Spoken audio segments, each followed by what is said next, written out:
368,000 miles, every trouble light on. Did I make a mistake? Is it worth fixing, or is it time for the junkyard?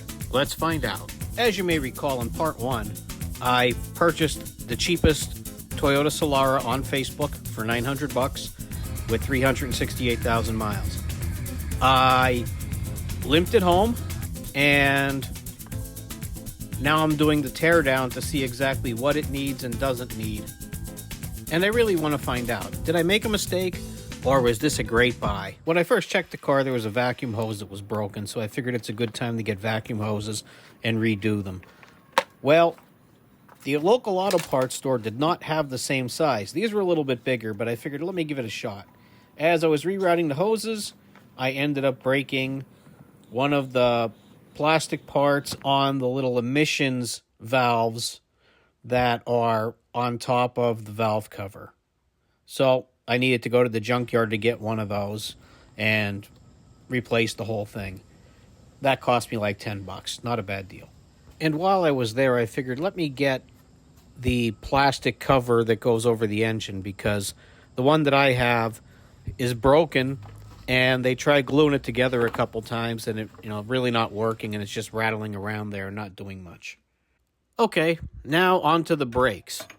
I definitely know my passenger rear has some crazy noise going on, so I'm thinking at the very least I'm going to need to get brakes and rotors and take it from there. Plus, with it having all the mileage, I figured, let me change the rubber hoses that go from the metal hard line that connect to the caliper. I ordered most of the parts in advance from Rock Auto because I was able to save a lot of money buying them from there as opposed to going to the local auto parts store. While looking at this, I realized I also have another issue. The noise that I was hearing from the right rear, that was actually from the parking brake. The hardware had disintegrated, and the parking brake shoes itself were actually rubbing up against the inside of the rear rotors, and that's what was making the noise. Well, I didn't expect this, so I had to go to the local auto parts store for the hardware kit and also for the parking brake shoes. You can see here on the hub assembly, there are 2 large holes. You actually need to use those to help secure the springs and the caps that hold the emergency brake shoes in place. This is a deal where you need to have a special tool to make your life easier, or you need to phone a friend because you're not going to have enough hands to hold the rear of the rotor at the backing plate and also put that in and line it up and twist it. It's just a colossal pain. So I needed my buddy to come over and give me a hand with that, but probably out of everything I've done on this car to date, that was the most miserable part, as strange as that sounds. I also took my time and let the old brake fluid bleed out while I was doing this. My whole goal was to do a complete fluid flush because this does have 300 and some thousand miles on it, and the best chance for longevity would be for me to actually have fresh fluid in addition to all the other parts that I'm replacing. Regarding the brakes, this is what I ended up replacing. Rear rotors, rear pads, rear parking brake assembly and hardware. The left rear caliper, right front caliper, left front caliper, front brakes, front rotors, sway bar links, and 3 of the 4 brake hoses. I really wanted to do all 4, but for some reason the off-brand brake hose I bought had a different flange on the left rear, and no matter what I did, I couldn't get it to work. Went to the local auto parts store and paid 3 times the amount for that hose, and it turns out it was an Advance Auto rebranded version, manufactured exactly by the same company that I had a problem with in the first place. Okay, regarding the brakes, the only other thing I did was I got a new master cylinder cap, and now the brakes actually stop the way they're supposed to, so I'm happy. Time to use the code reader now and try and clear these trouble light codes.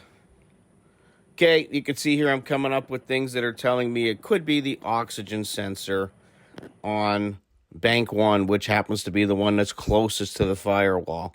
This one is quite a pain to get to, so I ordered one from Rock Auto, again, because it was substantially cheaper than the local auto parts stores, and when it came in, I decided to put it in. So it's a little bit of a challenge, and I really needed to get some leverage on in order to get the old one off.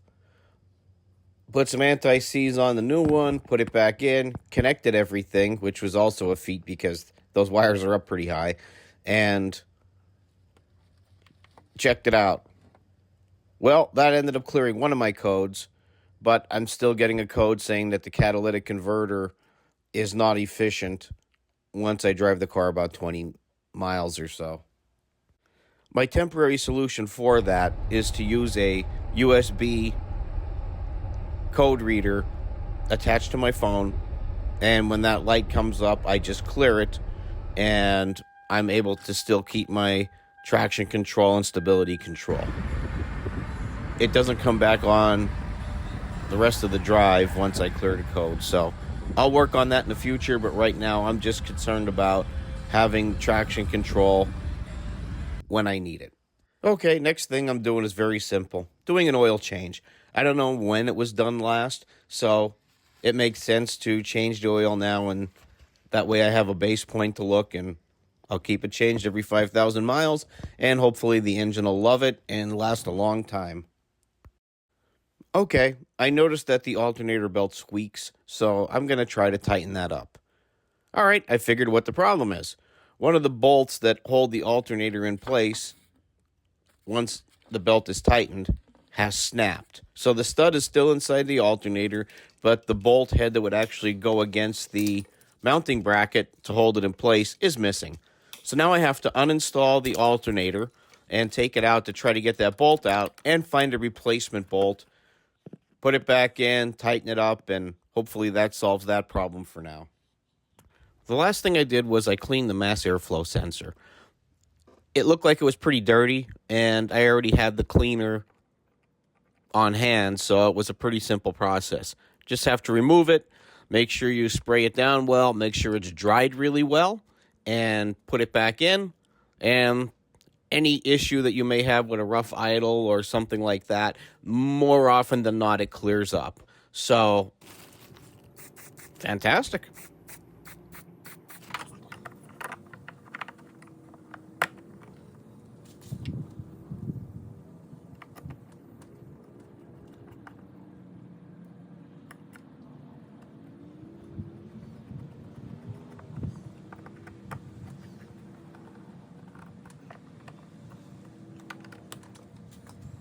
Although not critical, I did have an issue with the passenger side window. When it rolled up, the back of it would actually bind with the roof of the car. I checked online, and someone from a Facebook Solara group actually mentioned that there was a piece that was missing in his. It fell into his door, and he put that back on, and it stopped it. Well, I looked in mine, and yes, my part was missing, but it actually wasn't even in the door. So I went to the junkyard and spent, $1 and got the parts and put it back in, and that solved my problem, and the window stops at the proper spot, and I don't have the binding issue anymore. In order to get this car safe, there were a few things that I did that I didn't document, unfortunately. I got the rear tires. I obviously couldn't do them myself, so I went to the local tire shop and got the same tires that were on the front, and now I'm good to go there.